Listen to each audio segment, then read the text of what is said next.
All righty, people are coming in. Welcome, welcome, welcome to the Open and Affirming Coalition of the United Church of Christ Sexual Wellness Webinar with the awesome Dr. Carlton. We're going to get started in about 1 minute, not even 1 minute, 30 seconds, just to give people a chance to hop in. Have just a couple of slides, and I'm going to go through just for the ground rules of today's conversation. And then we'll get started with a really informal conversation with Dr. Carlton. So thank you all for joining us. You can follow him on, he'll give us more info on that. But we became friends on Instagram and TikTok, I think. And so Dr. Carlton, and feel free to make sure that you follow him on Instagram and TikTok for lots of information. Just the webinar format. You're only going to be able to see me and Dr. Carlton for the conversation. So we're trying to keep it as private and as confidential as we can. If you feel free to utilize the Q&A function, and if you do that, there is a toggle that you can ask the question anonymously if you want to ask any personal questions. And Dr. Carlton has informed us that if you would like to message him on Instagram, something private you don't wish to ask in the group, that you can message him directly, and we are grateful to him for that. This session will be recorded and it will be on our YouTube page, and if you registered, you'll receive a link tomorrow with that information. Next week, we are closing out our Pride Month webinars with the Beyond Binaries webinar, where we're looking at a panel discussion about what it means to be a bountifully expansive human. So we have people that are identified as bisexual, transgender, non-binary. We'll have a discussion. And after tonight's session, if you registered, you'll receive a link where you can register, or you can find registration on our Facebook page later on tonight, Instagram, and our website. Lastly, we've recently launched the Intersection Open and Affirming podcast, highlighting experiences and inspiring stories and information concerning the LGBTQIA and SGL community. So please, please, please check us out on YouTube, Apple Podcasts, Spotify, or Google Podcasts. And as always, during this Pride Month, we ask that you consider to make a donation to the coalition so that we can continue to provide information like this and resources like this for our 1,800 open and affirming churches in our efforts to make sure that all of God's children feel loved and affirmed, especially in church settings. So now I'm going to stop sharing, and we are going to start our very informal discussion. I'm here with Dr. Carlton. So first, if you would not mind to just tell us a little bit about yourself, who you are, what you do, and all that good stuff. I'm Dr. Carlton Thomas. I am a board-certified gastroenterologist in San Diego, California. I am a proud husband and parent. My two kids are have just graduated high school. They're on their way to Boston College and New York University for finance and for drama. I started a TikTok and Instagram platform back during the pandemic to relieve the stress of being a doctor in the face of a pandemic. That terrifying fear of maybe dying when you go to work kind of really hit me hard. So my stress release was TikTok. I got kind of hooked on it really quickly, and was a lurker for about 6 weeks, and then finally decided to make my own videos. And when I did, boom, I kind of hit a nerve with what I'm an expert in. I'm a butt doctor and I'm gay. So who better to talk about butt stuff than me? So I started doing a lot of that on TikTok, and then expanded to Instagram and realized there's a real lack of proper sexual health information out there for the LGBTQIA plus community. And there's no sex education out there for gay folks, so I barely got sex education in South Carolina as a student for straight sex, let alone gay sex. So my job has been to go online and teach people what they need to know to make sex more pleasurable, safer, more enjoyable. With this platform that got built when monkeypox hit last year, it really exploded because I saw what was happening very early and connected myself with White House and use my Instagram platform to really educate people, to get people vaccinated, to get people the treatment they needed, to support networks. Basically, I was up all night every night last summer. That monkeypox epidemic has dampened down quite a bit. We'll talk a little bit more about that later, but it's really led to a lot of doors opening for me to get out there and share my platform about sexual health and wellness and, having a happier sex life. Awesome. Awesome. Awesome. So I follow you on all the socials, and I see that you've had quite a lot of accolades and accomplishments and recognitions over the past year or so. You want to share some of those with us? Yeah, it's been quite a shock to me because I never did this to get accolades or awards, but last year the Out magazine put me as their a part of their Out 100. And I got to go to New York and do a red carpet and be around all these stars like Bowen Yang and Cody Rigsby and the Dragula team of the Boulet brothers, some famous drag queens and other actors on Broadway and stuff like that. So it just was a real honor. And for somebody like me, who's just always been a nerd with the book, a nose in a book, it was quite an experience and a change for me. I also this past week was recognized by Queerty for being in their Pride 50, along with people like Bella Ramsey and Brittany Griner and all these huge names in the community. And so there's a little bit of imposter syndrome there, like, why me? Right. Compared to those other folks. And I was just invited to the White House for Pride. I just did the Pride celebration on the lawn with Biden. I met him, I shook his hand, took pictures with him. I filmed with HHS and got to meet a lot of exciting people. So, and then in July, I've been named the Hero of Pride for San Diego Pride here, and I'll be in the parade there and receive a Spirit of Stonewall Award there. So it's just been overwhelming, the response from the community. I think the fact that the monkeypox epidemic really turned around so quickly because of all of our actions, that's why I'm where I'm at with this stuff. But I want to capitalize on this to make sure that we all understand what we can do for our sexual health and wellness. Awesome. Awesome. Awesome. Awesome. So speaking of sexual health and wellness, what do you think are those foundational aspects of sexual health? I think the basics of sexual health really, it goes down to, first of all, knowing your HIV status. HIV is luckily something these days that's incredibly treatable. You go on medications. If you're positive, you get to undetectable levels, you can lead a long, normal, happy, healthy life. Early treatment leads to better outcomes, which leads, to just an overall happier and healthy life. Once you're undetectable for HIV, you can't transmit the virus through sex. If you're negative for HIV and you have risk factors for HIV, I think it's important to go on PrEP, which is a medication that we'll talk about in a little while, to prevent HIV. It's super effective. It can be taken daily. It can be taken on demand. It can be taken as every other monthly injections. But that does a really good job at curbing the HIV infection rate. When I filmed with HHS this past week, we've set a goal for 2030 to end the HIV crisis in America. So they really are serious about making sure that we invest in HIV prevention. Sadly, HIV is hitting our younger LGBTQ folks and our people of color a lot harder than anyone else.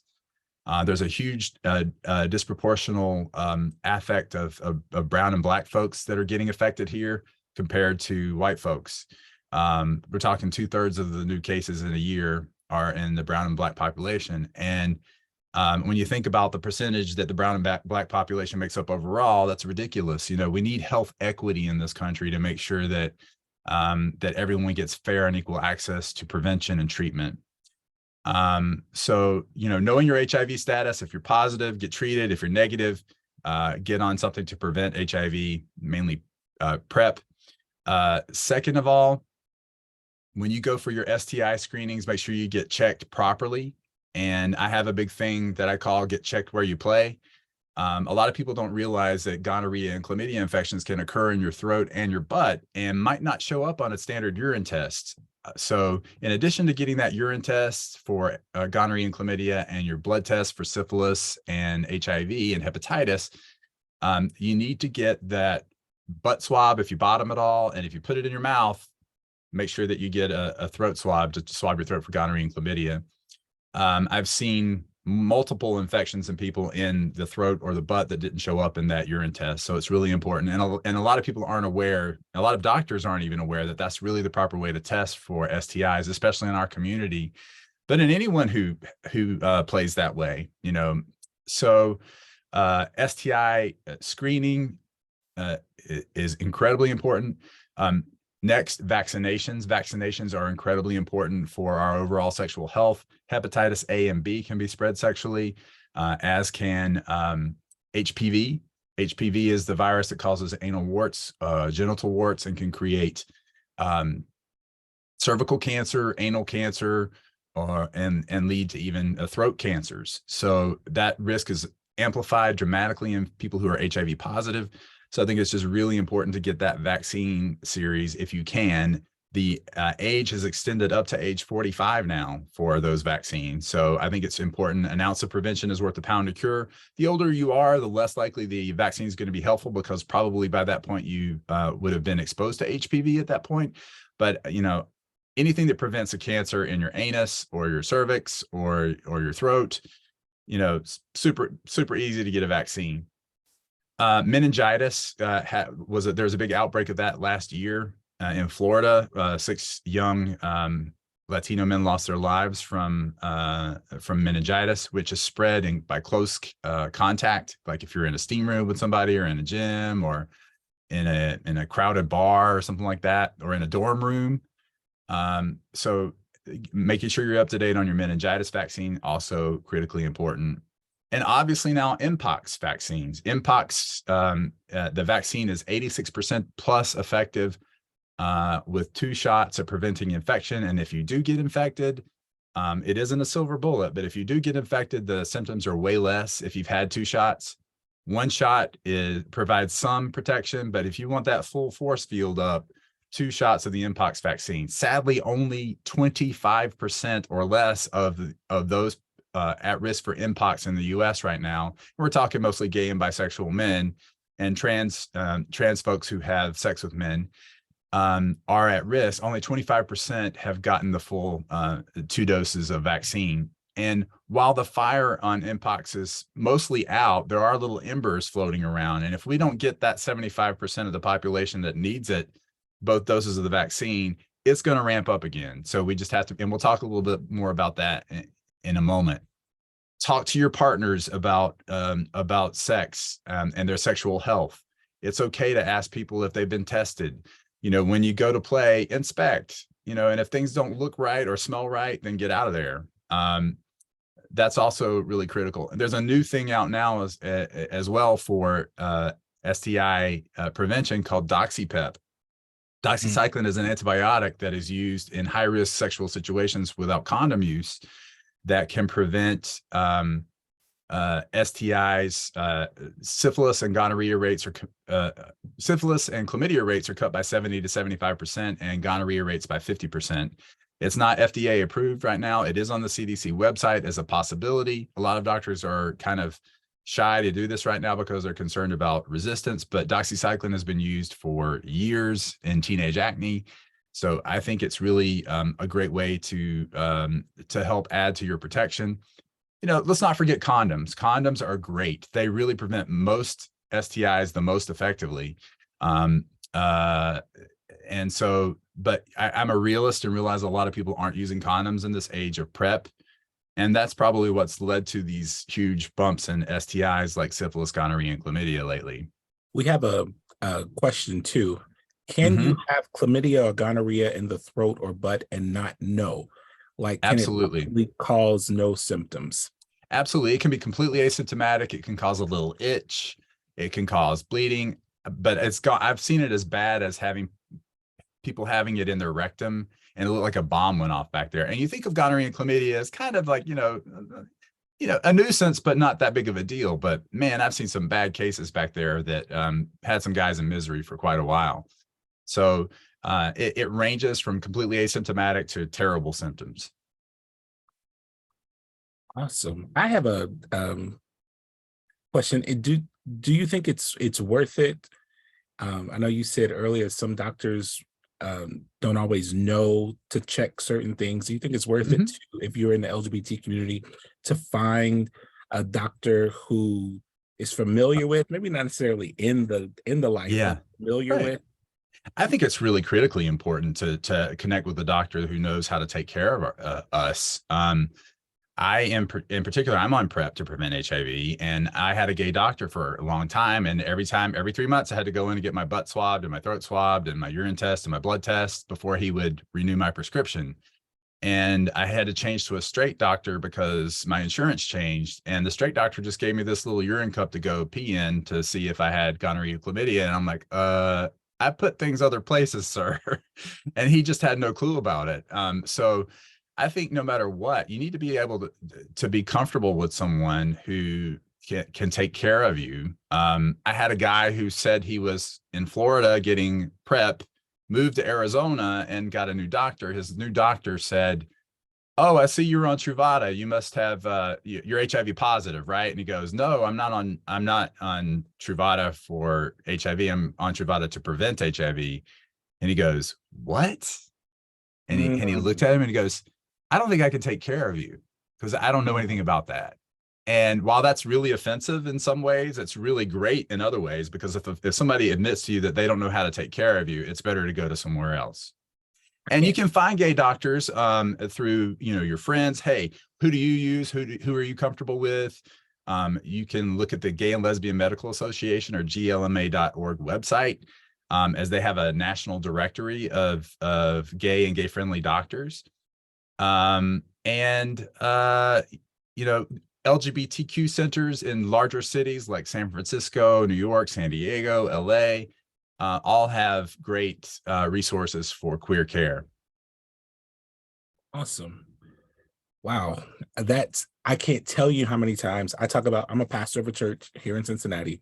I talk about PrEP all the time. When I find out Thank you. people, I just, and I don't, I'm not like, no HIPAA violations. I'm not asking, but are you Mm, familiar with this? The language that I use, not are you on, are you familiar with? I have right. resources. And how important is that for us doing this? When I say doing this work, they're probably clergy Mhm. online as well. Like, how important is that just to get that word out about PrEP so that people know what it is? It really is important. I mean, anyone who's at risk at all for HIV can dramatically cut that risk by being on PrEP. Now, you have to be monitored with your kidney function and liver functions to make sure that there's no side effects from the medications, because it can damage your kidneys. And in rare cases, you just have to, if you notice your numbers start to bump, you have to just go off of the medication. But there are other new medications for PrEP, including an injectable PrEP, that gets around that whole thing. HIV rates for the first time have dropped to about 30,000 cases a year from 35 or 36,000 5 years ago. So the cases are going down. But what gets me, like I told you earlier, it's those young folks who aren't like you and me, who lost people that we knew to HIV/AIDS in the 90s and the 80s, who weren't terrified of getting it because of what we went through in the 80s and 90s. So with that lack of knowledge about how serious HIV can be, a lot of people uh, uh, don't even care about protecting themselves against it. The sad thing for me as well that really hits my heart is how brown and black folks are disproportionately affected. And I think part of it is racism. Part of it is lack of access to care. part of it is stigma about being labeled as LGBTQ. Part of it is just the whole negative experience throughout time with medical care in those communities. So I think it's a multifactorial problem and process, but we got to do something in this country. And that's something that I went to Washington, D.C. this past week to plead for, was health equity for not only all LGBTQ people, but especially our brown and Black folks. So if you say there are risk factors, what are the risk factors? And then how do we, if I'm in, Chitlin Scratch, wherever, how do I find PrEP? I don't have insurance, or right, exactly. And that's as far as what are your risk factors, anyone who's non-monogamously having sex with someone who non-monogamously having sex without condoms, especially, is a good candidate for PrEP to prevent HIV. If you're monogamous and you and your husband or you and your wife are both, or whatever, are both negative, you don't need to worry about it. But if you are non-monogamous and you're playing with other people, and sometimes you forget to use a condom, or you don't use condoms, then that's definitely a big risk. And that's anal sex is the highest risk, but it's less likely through oral sex, but can happen, and definitely can happen through vaginal sex as well. As now the overwhelming numbers across, especially like in Africa, are more heterosexual cases than homosexual cases, or bisexual cases. So we are seeing that those numbers decrease, but we have work to do on getting PrEP and prevention and education to some of our minority communities. Again, I had two guys who messaged me on Instagram and said, we're both virgins, we love each other, we want to start having sex together. Should we go on PrEP?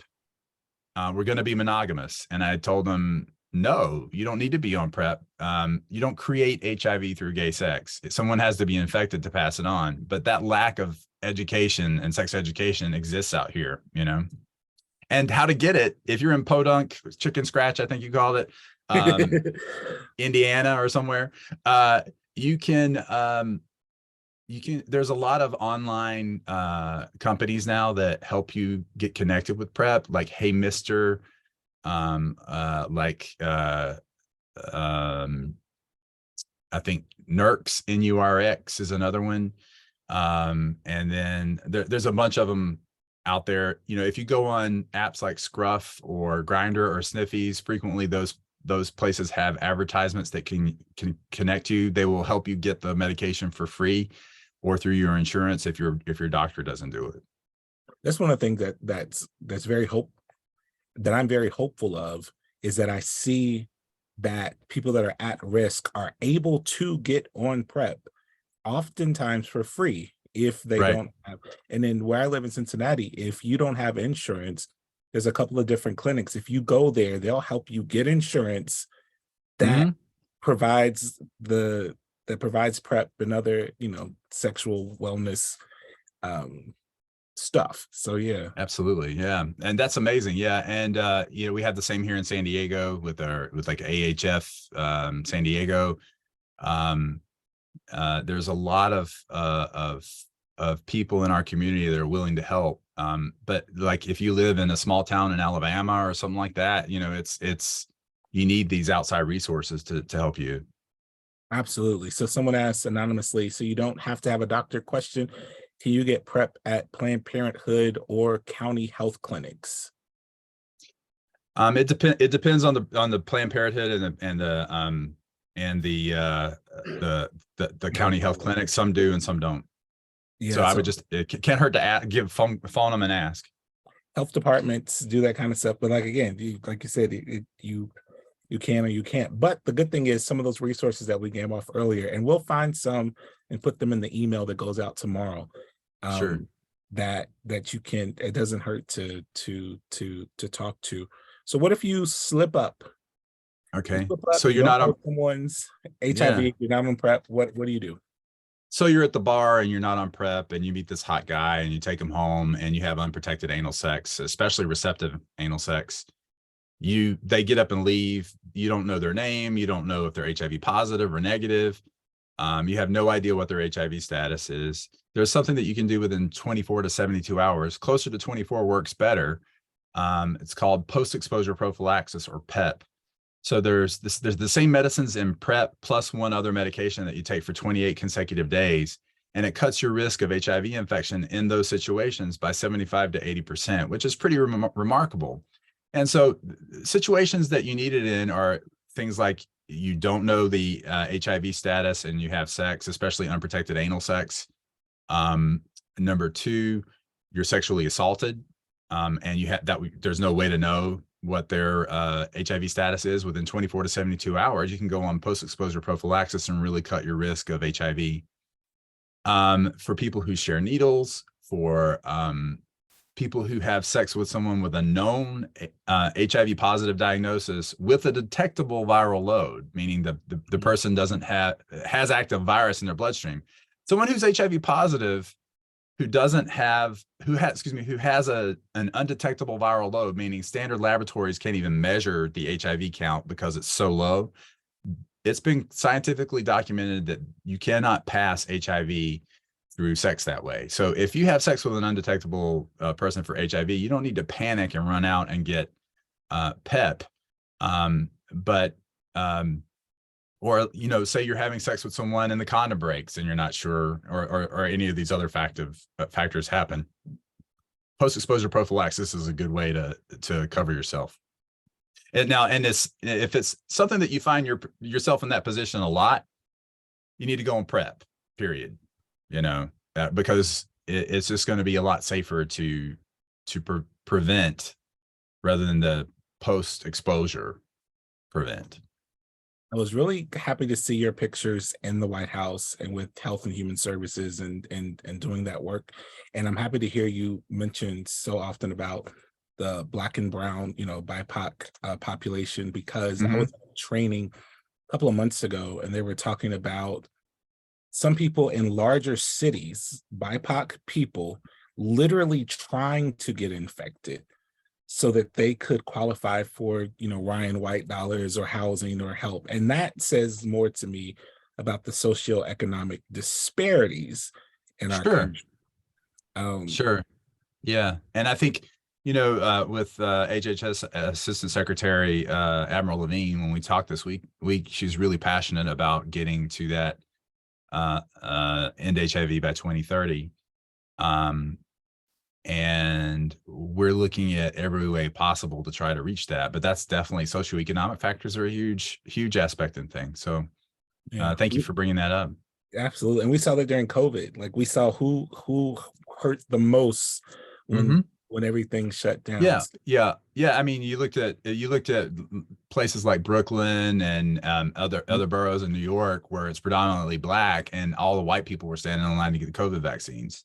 Right. And same thing with Mpox. 2/3 of the vaccines went to white people, and 1/3 of the and 2/3 of the infections were in brown and Black people. So it mirrored that whole HIV numerology, and it tells us something, about healthcare disparity.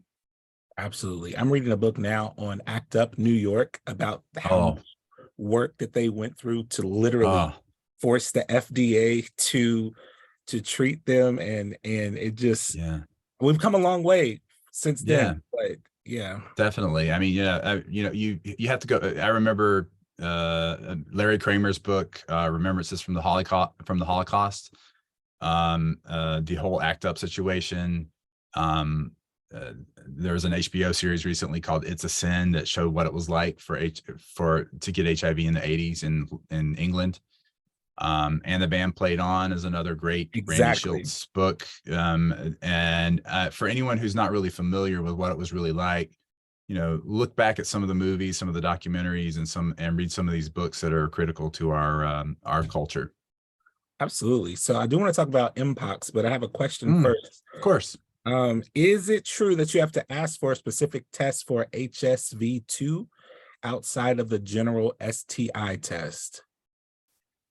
Well, for herpes, HSV2 is the herpes simplex virus 2 that causes genital herpes. HSV1 is usually cold sores.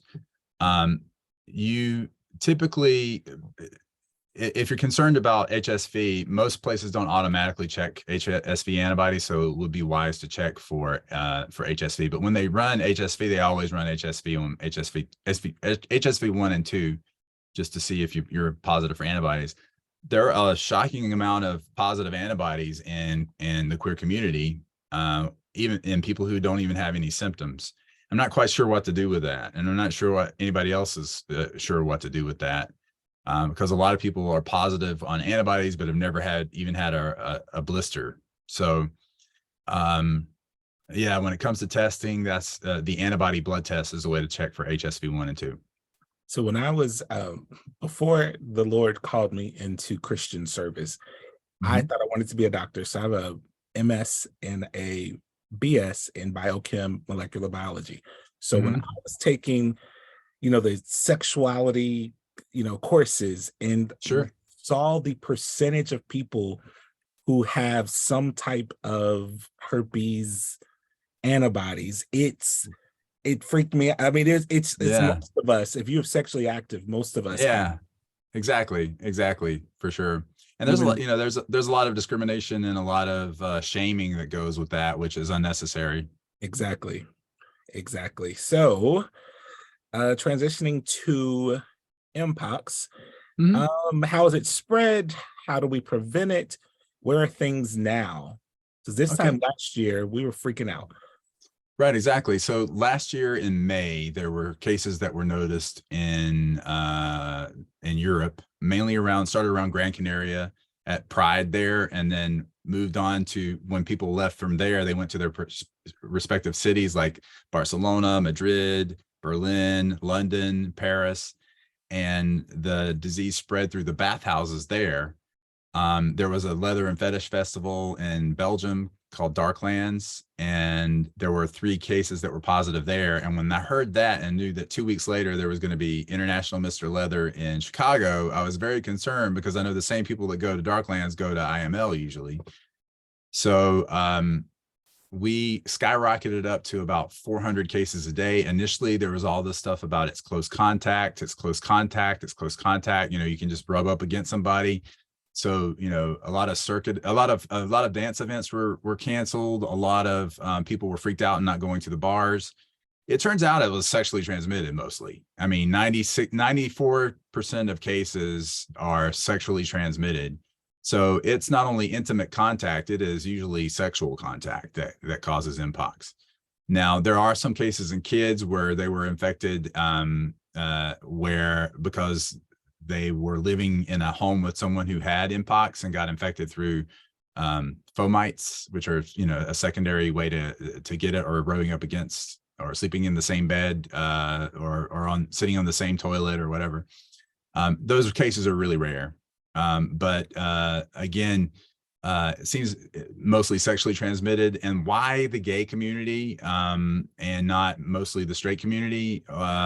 I think our level, we tend to have sex with each other, and not, some people stray out into heterosexual community, but for the most part, we have sex with each other. And, there's a number of us that have a lot of sex with other people. So, these pride events happen and people traveled all over the world. And the infection rate really skyrocketed from all that cross-pollination that happened across the world. So in the US, we got up to about 400 cases a day last August 1st. As of this week, we're down to 1 to 2 cases a day. A week compared to 400 cases a day. So a dramatic, huge drop in case numbers. So we were basically at that 1 case a week thing across the US until late April and early May, when Chicago had a little outbreak of about, I think it got up to 31 cases. And the shocking thing about this outbreak in Chicago was half of the cases were double vaccinated against mpox. So none of these cases were severe. None of them required TPOXX, which is the medication to treat severe cases of Mpox. Nobody died. And it seems to have leveled off quite a bit right now. There's still a smattering of cases. I compare it to having a wildfire last summer, and this year there's just a few little embers here and there. But like I told you earlier, the vaccine is incredibly effective at preventing it, 86%. So if we can get that 75% of the population that hasn't had both shots out there vaccinated, we can do a remarkable job to continue to curb this infection and prevent new infections. So, symptoms are a blistering rash in weird parts of your body, like between your fingers, in your genital area, on your chest or back.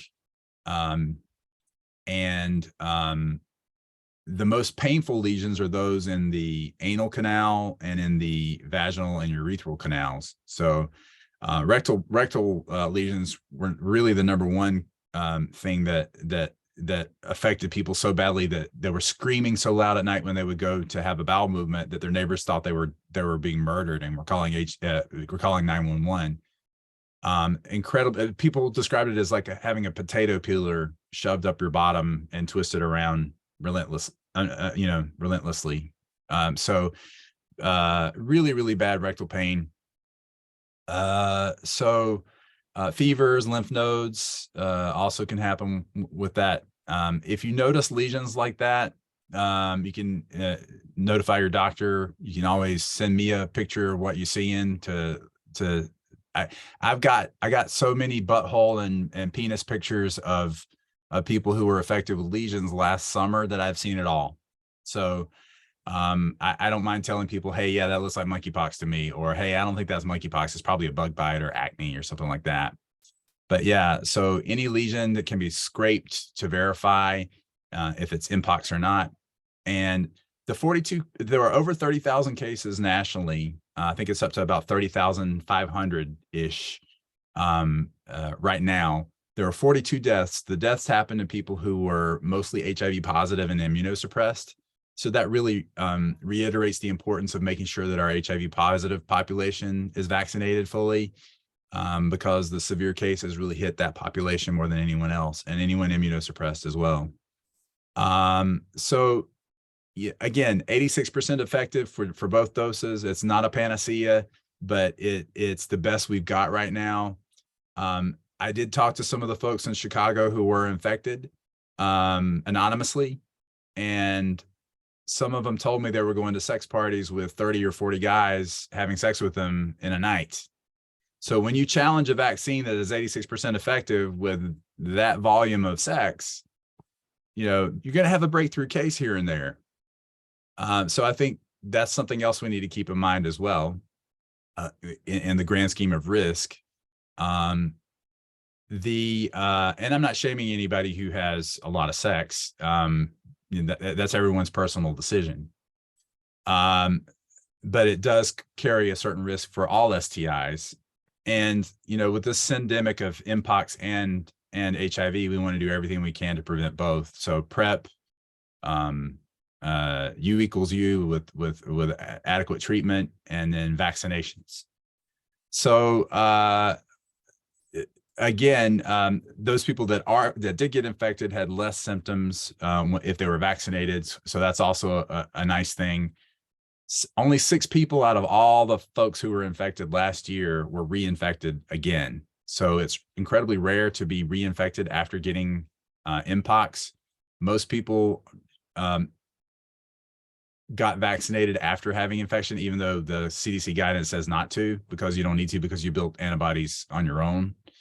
But a lot of people did get vaccinated because after the hell they went through with that, they did not want to do it again. And as of right now, we don't need a third shot. There's no booster shot if you've already had 2 shots. If you had 2 shots, you're good. Absolutely. So we talked a little bit about this, but just wanted to frame it as we near our time. Vaccinations. What vaccinations should we get? How often? And what what are the risk factors that should signal I need Mhm. vaccination? Well, most school kids and anybody who's worked in the public sector have gotten hepatitis A and B shots to be able to go to college, to be able to do whatever. So hepatitis A is spread through rimming. It's a fecal oral virus that hits the liver. It's usually temporary, but can make you pretty sick. It usually doesn't kill anyone. Hepatitis B is spread just like HIV um, through blood and body fluids. It can create cirrhosis of the liver and even liver cancer, and it can kill you that way. Um, Usually hepatitis A and B vaccines, after about 10 years, you should make sure you get your antibody titers checked to make sure that you have adequate antibodies to fight off an infection should you get exposed, because sometimes they drop and you need a little booster shot. For HPV, it's a 3-shot series, and there's really no booster effect for that. Again, it's available up to age 45. Anyone who's out there having a lot of unprotected sex, I think should get it, because, especially if, oral or anal sex, you're going to increase your risk for HPV related lesions. Again, HIV plus HPV, dramatic amplification of your risk factors for cancer with HPV and HIV. The Mpox vaccine, make sure you get those 2 doses. And then the meningitis vaccine should be updated every 5 years, especially in people who are HIV positive. I use the MEN-ACWY vaccine. It's a quadrivalent vaccine to cover 4 different strains. There are some thoughts that the meningitis B vaccine, which is the one they usually give to folks in college, may actually reduce your gonorrhea risk by 50% because they're both Neisseria infections. So Neisseria gonorrhea and Neisseria meningitidis. So there's some cross coverage to protect you against gonorrhea with that as well. So those are the big ones, HPV, hepatitis A and B, meningitis, and Mpox. Awesome. I know that a lot of the people who follow you are men. Mm-hmm. But what is your advice to cisgender women to keep themselves healthy sexually? Absolutely. With cisgender women, cervical cancer is one of those things that's a really scary thing. And so I think, making sure you get your vaccines for HPV, get regular checkups if you're sexually active in a non-monogamous fashion. Get your pap smears done, and other cancer prevention that's not necessarily STI related. Make sure you're getting your mammograms done to look for breast cancer early, and also colonoscopy screenings to look for colon cancer. I say a lot of this stuff about STI screenings and getting checked where you play, and it's mostly aimed at the gay community. But if women are out there doing the same thing, if they're having receptive anal intercourse or oral sex, they should get checked for their STIs the same way. I had a straight cisgender woman come into my office and said, "Hey, listen, doc, I saw you on TikTok and this whole get checked where you play thing. My husband and I were together for 12 years, and then we separated for 6 weeks. And during that 6-week separation, I gave oral sex to another person. And then we got back together, and I haven't had sex with him yet because I'm terrified maybe I've got something in my throat. And I was embarrassed to ask my primary doctor to swab me. Could you swab my throat for gonorrhea? And I did, and everything came out great. But again, that's one of those things about getting checked where you play. I think it applies to everyone who plays outside of just penis vaginal sex. Awesome. A few minutes left. Something that that I see more and more in my friend Mhm. circle is the opening of relationships, or sometimes the relationships start open. There's different forms of non-monogamy, and Mhm. that looks like. You have any advice for being sexually healthy in situations like that? Well, I think like you said, with non-monogamy, you have to definitely have to have a healthy relationship. You have to have healthy communication with your partner to be able to explore those things. You have to make sure that you set ground rules for what's acceptable and what's not acceptable, and follow those ground rules. There's a lot of jealousy that happens when people open their relationships, even though they don't think they're going to be jealous. It's easy for one partner to go out and have sex with some other person, but as soon as their partner goes and does the same thing, they might get jealous. So it's important to really talk to each other, communicate, set boundaries, make sure you're really comfortable with it. And if it really truly bothers you, you just can't handle it, then maybe close the relationship.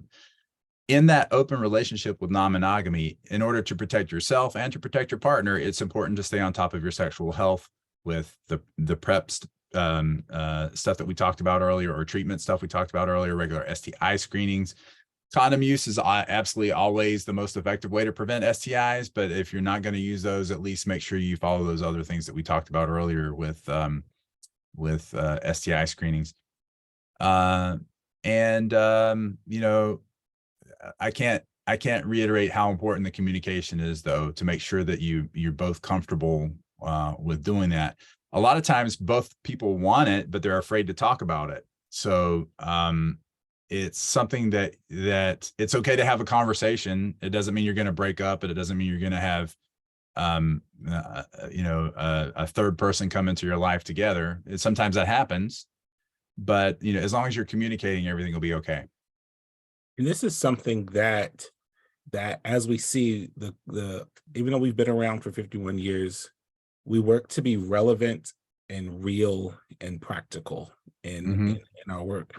And even though we're a part of the Open and Affirming Coalition of the United Church of Christ, we are a separate nonprofit for the fact that we can have conversations and start dialogues that a denomination shouldn't do or can't do in the same way that we can do as a separate nonprofit. So if you're listening, we're working on programming for what does it mean to be non-monogamous, and what does that look like, and how you can have a healthy, happy, spiritual connection and family that doesn't look like the way everybody else think family is supposed to look like. Absolutely. I'm so glad that Dr. Carlton brought that information to us. And just so you know that we are working on information that we can talk about this type of thing. It's everybody's family looks different, and it's absolutely for us as a community of faith to say God loves everyone, period. Like that, and you don't have to agree with, understand, but sometimes it's nice to get that information. I'm going to bring in our executive director, Dr. Katrina, to just bring greetings, and maybe she has a question or something before we close out. And again, Dr. Carlton, thank you so much. I don't know if we mentioned it, but Dr. Carlton is on the West Coast in San Diego. And so we thank you for spending your afternoon with us. And here's my pleasure. Katrina, the executive director of the coalition. Hello, Dr. Carlton. Hello. Thank you so much for joining us today.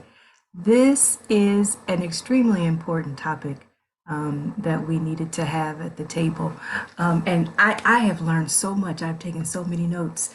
And I'm actually excited about some of the things that you talked about, because one of the things I see as a clinician, I have a private practice, is that when it comes to the sexual health, it is a very difficult thing for people to really talk about and own, even in a private, confidential, therapeutic situation. So I'm actually, when you talk about the pictures people send you, I'm like, yes, I'm glad people are actually sending you pictures, because getting them to talk about it can be difficult. So thank you for the work that you're doing, and thank you for joining us and bringing your gift to us. Thank you so much. I appreciate that. And I tell you, it's not just in the US that happens. I've had people in places like Saudi Arabia where you can be executed for being gay, send me pictures and say, hey, I've got this thing on my butt and I'm not sure if it's an STI or not. And if it's an STI and it's in my butt, I could get executed. And what do you think? And I'll look at it and I'll say, oh, that's just a hemorrhoid. Don't worry about that. You're fine. And the weight that takes off of some people's shoulders is pretty incredible. We have a question that I cannot wait for you to answer, Oh, because okay. I know how you're going to answer it because I've seen your content for years. But it's a really good question. Do you have any tips for making anal sex more comfortable? Sorry if Absolutely. it's no, that's a perfect question. Don't apologize for the question. Go ahead. Yeah, absolutely. So I actually made a video today for people who, on my Instagram, for people who struggle with being able to relax enough to be able to let it happen. So the technique that I'm most famous for, and that people have around the world have said that it's revolutionized their lives when it comes to anal sex, is the fact that your anal sphincter is a circle of muscle, and it's usually really, really tight and gripped down. But if you slide your finger in just about an inch and press over laterally in a clock position of like 3 o'clock or 6 o'clock or 9 o'clock, and just hold that pressure, the circle starts opening up to allow things to go inside. Getting a toy that has a small tip, a small head, and then as you go down the shaft, it increases in girth. So when you slide that in, it opens you up gradually. So if you're someone who's really tight and has problems, that's really helpful. I recommend for people to start on top so that they sit down on it, so that